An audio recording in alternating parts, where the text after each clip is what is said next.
आखिरी सांसें ली, उनका निधन हो चुका है। सायरा बानो अब अपनी जिंदगी में अकेली रह चुकी है। इसी बीच सबसे बड़ा सवाल कि सायरा बानो और दिलीप कुमार आखिर बेऔलाद क्यों रह गए।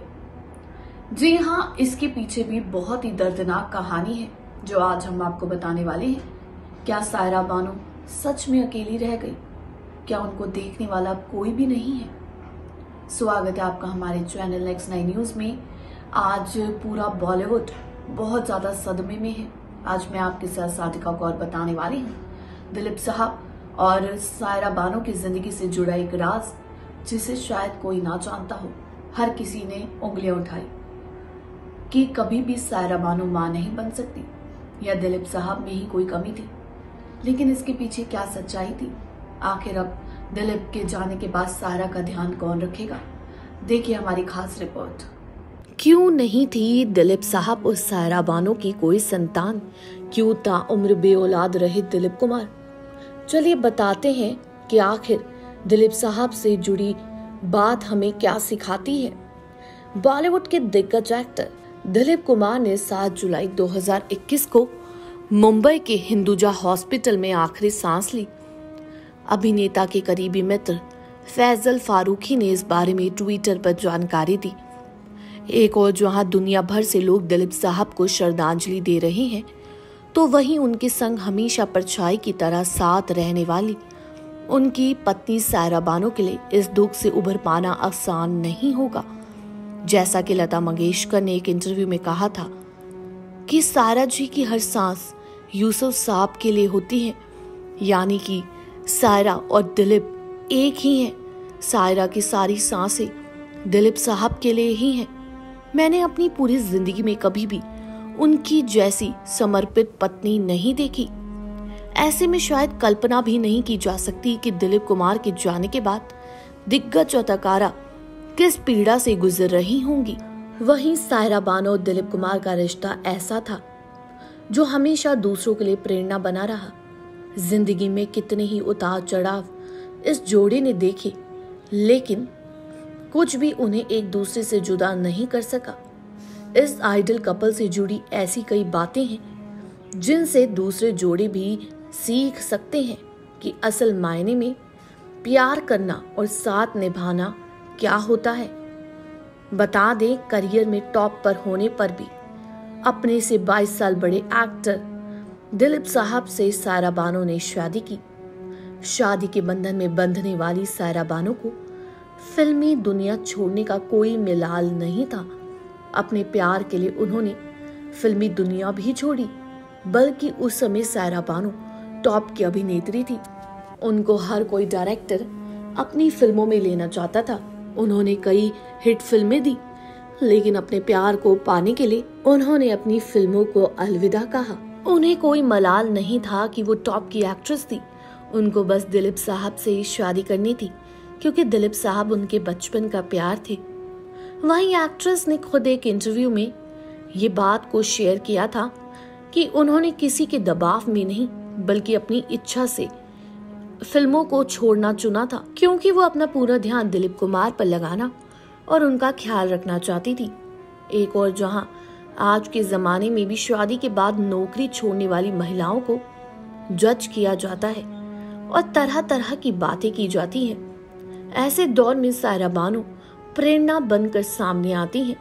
उन्होंने समाज क्या सोचेगा इससे ज्यादा इस पर ध्यान दिया कि उनकी और शादीशुदा जिंदगी के लिए सबसे बेहतर निर्णय क्या होगा, और उसी पर हमेशा मजबूती से कायम रही। लेकिन इन दोनों की जिंदगी में एक दौर वो आया जब दोनों पूरी तरह से टूट गए। जी हाँ, दिलीप कुमार और सायरा बानो जिंदगी भर बेऔलाद रहे। इसे लेकर कई तरह की बातें की गई। कुछ ने ये तक कह डाला कि एक्ट्रेस मां नहीं बन सकती, इसलिए इस जोड़े के जीवन में संतान सुख नहीं है।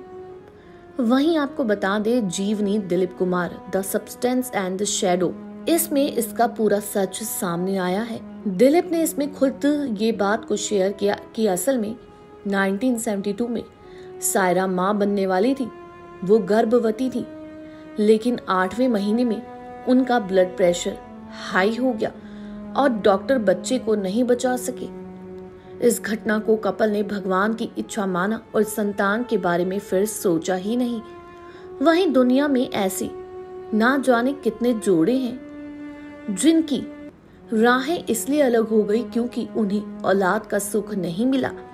लेकिन दिलीप साहब और सायरा बानो का रिश्ता सिखाता है कि संतान ही जोड़े के जीवन में सब कुछ नहीं होती।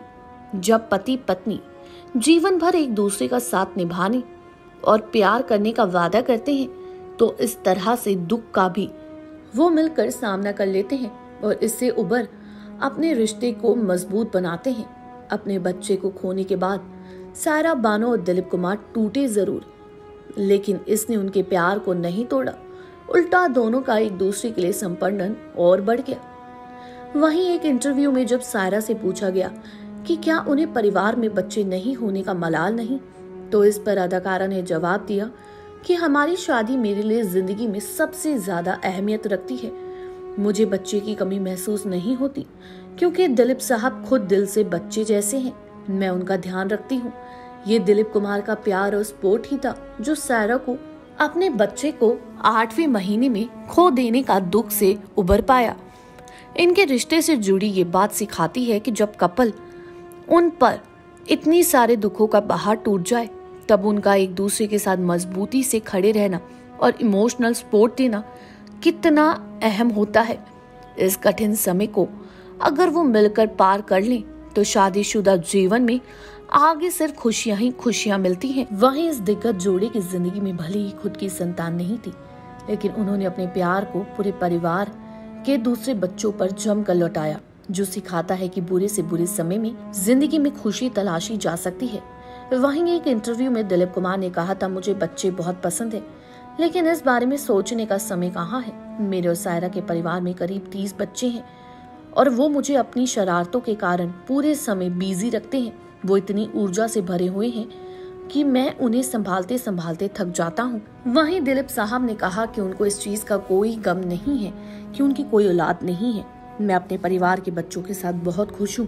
मैं अपना ज्यादा समय उन्हीं के साथ बिताता हूँ और मैं जानता हूँ भले ही मैं और सायरा बानो ना रहे, मेरे जितने भी बच्चे हैं वही मेरी आखिरी निशानी है। जी हाँ, दिलीप साहब की बहुत सी प्रॉपर्टी है जो वो पीछे छोड़ गए हैं। उनकी सारी कुल संपत्ति तो सायरा बानो को ही मिलनी है, लेकिन सवाल ये खड़ा होता है कि सायरा बानो के बाद अब ये कुल संपत्ति किसको मिलेगी, क्योंकि दिलीप साहब की कोई भी बच्चा नहीं है। वहीं दिलीप साहब की प्रॉपर्टी बहुत ज्यादा है। आखिर कौन से बच्चे को मिलेगी, क्योंकि दिलीप साहब ने इंटरव्यू में बताया कि उनके परिवार में कुल 30 बच्चे हैं। जी हाँ, आपको बता दें कि 8वें महीने में सायरा बानो का गर्भ गिर गया था। 8वें महीने में किसी को अपना बच्चा खोना बहुत ही बुरी बात होती है। वहीं इस सदमे से बाहर निकलना उसके लिए और भी मुश्किल होता है। लेकिन दिलीप साहब ने सायरा को संभाला और दोनों आगे बढ़े। उन्होंने अपने रिश्तेदारों के बच्चों को ही अपना मान लिया, क्योंकि दिलीप साहब का परिवार बहुत बड़ा था। उन्होंने कोई औलाद को गोद लेने का भी नहीं सोचा। देखना यह होगा कि अब सायरा के बाद उनकी प्रॉपर्टी किसको मिलेगी। जानकारी अच्छी लगी हो चैनल को सब्सक्राइब करें, बेल आइकन दबाना ना भूलिए। धन्यवाद।